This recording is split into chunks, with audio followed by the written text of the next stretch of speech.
વડોદરા મહાનગરપાલિકા દ્વારા smart city બનાવવા માટે હોલ્ડિંગ ફ્રીની જાહેરાત કરવામાં આવી હતી, પરંતુ ધાર્મિક બેનર લાગતા આમ આદમી પાર્ટી દ્વારા આજરોજ વડોદરા મહાનગર વડી કચેરી ખાતે આવેદનપત્ર આપવામાં આવ્યું.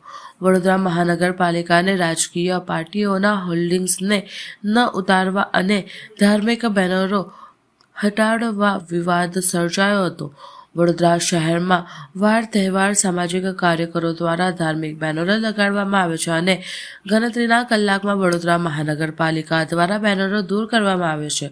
ત્યારે આમ આદમી પાર્ટી દ્વારા મ્યુનિસિપલ કમિશનરને આજરોજ આવેદનપત્ર આપેલું હતું અને જણાવ્યું હતું કે વડોદરા શહેરમાં રાજકીય પાર્ટીના બેનરો દૂર ન કરતા અને ધાર્મિક બેનરોને દૂર કરવામાં આવ્યા હતા, જેને લઈને વડોદરાના સામાજિક કાર્યકર્તાઓ દ્વારા વિરોધ કરવામાં આવ્યો હતો. ત્યારે આજરોજ આમ આદમી પાર્ટી દ્વારા ધાર્મિક બેનરો હટાડવા મુદ્દે મ્યુનિસિપલ કમિશનરને આવેદનપત્ર આપી રજૂઆત કરવામાં આવી અને પાલિકાની વડી કચેરી ખાતે સૂત્રોચ્ચાર કરવામાં આવ્યો. આમ આદમી પાર્ટી વડોદરા શહેર દ્વારા માન્ય મ્યુનિસિપલ કમિશનરશ્રીને આવેદનપત્ર આપવામાં આવ્યો છે અને અમારા આવેદનનો મુખ્ય હેતુ એટલો જ છે કે જે રીતે અત્યારે ભારતીય જનતા પાર્ટીના ઈશારાના લીધે જે ધર્મના બેનરો છે એને ટાર્ગેટ કરી અને ધર્મના બેનરોને કાઢવાનું એક ષડયંત્ર રચાઈ રહ્યું છે.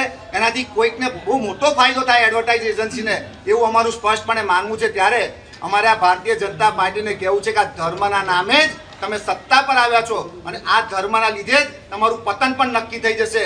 જે રીતે તમે જુઓ કે સ્વામિનારાયણ સંપ્રદાયનો બેનર હોય કે કોઈ ગાયત્રી પરિવારના બેનર હોય કે કોઈ પણ ધર્મના બેનરો તમે આજે ઉતારી રહ્યા છો, કથાના હોય, આવા તમામ પ્રસંગોના બેનરો ઉતારી રહ્યા છો. ત્યારે અમારે કહેવું છે કે તમારે ભારતીય જનતા પાર્ટીના નેતાઓના જેની પર કમળનું નિશાન હોય એ બેનર તમારાથી ઉતારવાની આ અધિકારીઓમાં તાકાત નથી અને ધર્મના બેનરો ઉતારવાની જ્યારે તાકાત આવી છે ત્યારે અમારે અમને ચેતવવા માટે આવ્યા છે કે જો આમ કરવા મને હજુ પણ કહીએ છીએ કે ચેતી જજો, નહીં તો આગામી દિવસોની અંદર સંતો, મહંતો અને તમામ લોકો અહીંયા આવી અને ધરણા પ્રદર્શન કરશે. અમે માનીએ છીએ કે સુપ્રીમ કોર્ટનો આદેશ હોય કે કદાચ સુપ્રીમ કોર્ટનું નિર્દેશન હોય, હાઈકોર્ટનો આદેશ હોય કે ભાઈ 4 રસ્તા છે, ઐતિહાસિક ઇમારતો છે કે નડતરરૂપ છે, એવા બેનર ના લાગવા જોઈએ. અમે એનું સન્માન કરીએ છીએ, પણ તમે કથા મંડપ પર જઈ અને બેનર લઈને આવો છો ત્યારે અમને દુઃખ સાથે કહેવું પડે છે કે વહેલામાં વહેલી તકે આ બેનરોને પાછા લગાવવા જોઈએ.